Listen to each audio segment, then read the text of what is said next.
सर्वप्रथम तो मैं बड़ा क्रोधित हूँ इस बयान से एज अ महिला। और मुझे नहीं लगता है कि इतने बड़े विधायक दल के मुखिया होने के नाते इनको इस प्रकार की टिप्पणी करनी चाहिए थी। दूसरी बात है, विधान जो भवन होता है, विधानसभा जो होती है, वो बहुत ही गौरवान्वित और प्रतिष्ठित भवन है देश का। बिहार से कितने लोग आईएएस पीसीएस निकलते हैं, इसका मतलब है लोग बड़े पढ़े लिखे हैं, बड़े सुलझे मानसिकता के हैं। परंतु इस प्रकार की बात करना वहां के मुख्यमंत्री की, ये बहुत ही शर्मसार कर देने वाली है। पूरे भारत के लिए ये दिखाता है कि इस प्रकार के लोगों को विधानसभा में होना ही नहीं चाहिए। और अब जब इलेक्शंस हो तो बिहार की जनता को इस बात का ध्यान रखना चाहिए कि कैसे लोगों को वो चुन कर लेकर के आ रहे हैं, क्योंकि इस प्रकार का अमर्यादित बयान दे करके उन्होंने अपने संस्कारों को परिलक्षित किया है। ये कोई बात कहने वाली है विधानसभा में? आप बताइए कि इस तरह से बात करने का मतलब क्या था उनका। और उनको माफी भी मांगनी चाहिए, और मुझे तो लगता है कि उनको जो है इस्तीफा दे देना चाहिए इस बात पे। मैम, इतने बार के मुख्यमंत्री बयान आने के बाद अब नीतीश कुमार कह रहे हैं कि मैं अपने शब्द वापस लेना चाहता हूं, मैं माफी मांग रहा हूं। देखिए, एक बार शब्दों का जो बाण होता है ना, वो अगर एक बार निकल गया तो उसको जो है आप वापस कितना भी ले लें, आपकी मानसिकता सबके सामने उजागर हो गई है। और भारत के जो लोग हैं वो बहुत ही सूझबूझ रखने वाले हैं।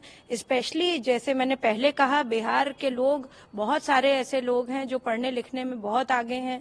विपरीतार्थ परिस्थितियों में उन्होंने इतना बड़ा सर्वश्रेष्ठ एग्जाम, भारत का आईएएस का एग्जाम जो है पार किया है, और लोगों ने बहुत ही कम रिसोर्सेज में इस एग्जाम को पार किया। इसका मतलब है कि बिहारी जो माइंड है वो बहुत ही ट्रेंड और बहुत ही अच्छे हैं। कितने सारे साइंटिस्ट हैं बिहार से जो अभी भी जो है यहाँ के भी शोध में जो है अपना रिसर्च कर रहे हैं, और बाहर भी नासा में भी हैं, कार्यरत हैं।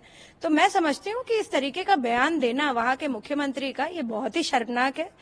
और इस पे कितनी भी वो माफी मांग लें, जो है बिहार की जनता को ये याद रखना चाहिए, महिलाओं के खास तौर से ये याद रखना चाहिए कि किस प्रकार की घटिया मानसिकता को उन्होंने विधानसभा जैसे पवित्र जगह पे और ऐसे स्थल पे जहां पर लोग चुन करके लाखों के वोट से जीत करके जाते हैं, और लोगों का एक तरह से विश्वास है, संविधान भारत का है, वहां से संविधान के लिए काम करा जाता है, वहां पे लोगों की भलाई के लिए काम किया जाता है, वहां पे इस तरीके का बयान देंगे आप? ऐसे लोगों को जो है निकाल बाहर फेंकना चाहिए। मैम, क्या लगता है इंडिया गठबंधन में जो तमाम पार्टियां हैं उनका आप गठबंधन, इंटरस्टेट कितने जो है चुनाव हो रहे हैं, क्या दिख रहा है आपको? ये सिर्फ जो है ढकोसलेबाजी है, ये लोगों को बेवकूफ बनाने का तरीका है। और कोई इंडिया फिंडिया का कोई जो ये गठबंधन I.in.D.I.A, ये सिर्फ जो है सिर्फ बोलने के लिए था।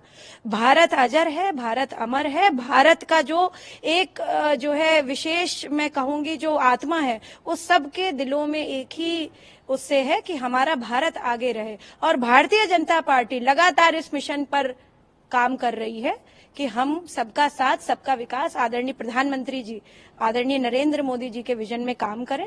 और हम सब कार्यकर्ता जितने भी हैं, भारतीय जनता पार्टी को विशेषता जो है इस मुकाम पर ले जाएंगे। 2024 में भी हम जो है फिर से जीत करके इसलिए आएंगे क्योंकि जो है प्रधानमंत्री का विजन भारत की अखंडता के लिए है, इसलिए नहीं है कि बांट बांट करके जो है हम जो है अपना उल्लू साधे। जी, क्या लगता है गठबंधन में जो पार्टियां हैं वो इतने बड़े बयान को महिलाओं के प्रति इसका विरोध क्यों नहीं कर रही हैं? क्या ये उनकी मानसिकता परिलक्षित करता है ना, उनकी कथनी करनी में फर्क है। उनको कभी लगा ही नहीं कि महिलाओं को आगे आने देना चाहिए। वो तो हमारे प्रधानमंत्री जी ने जो महिला बिल जो इतने समय से लटका हुआ था वो लेकर के वो आए नई पार्लियामेंट में। सबसे पहला बिल जो उन्होंने पास किया वो महिलाओं के लिए किया। इतना बड़ा संशोधन हुआ पूरे कॉन्स्टिट्यूशन में। तो 33% का जो आरक्षण है वो हर जगह लागू करने की बात कही है उन्होंने। अब वो एक अलग विषय है कि उसमें जो है कुछ क्लॉजेज हैं जिनको ध्यान में रखना पड़ेगा, पर जो है वो बिल तो पास हो गया ना प्रधानमंत्री जी की वजह से, नरेंद्र मोदी जी की वजह से। तो ये भारतीय जनता पार्टी कभी कथनी करने में फर्क नहीं करती है। और ये जितने विपक्षी हैं इनके पास कोई एजेंडा नहीं बचा, इनके पास कोई जो है मापदंड नहीं बचा, तो इसलिए अब वो अपनी बात कर रहे हैं। कभी महिलाओं के बारे में उन्होंने सोचा नहीं, जबकि जो है कितनी सारी महिलाएं जो है मुझे लगता है कि और भी पार्टीज में हैं, उन्होंने कभी नहीं सोचा। बट वो उसी तरह से हैं कि भाई पारिवारिक दृष्टिकोण से हैं। भारतीय जनता पार्टी में परिवारवाद नहीं है बिल्कुल भी। वो अपने मेरिट पे लोग आ रहे हैं, अपने मेरिट पे लोग कर रहे हैं। और प्रधानमंत्री जी का जो विजन है वो बहुत क्लियर है।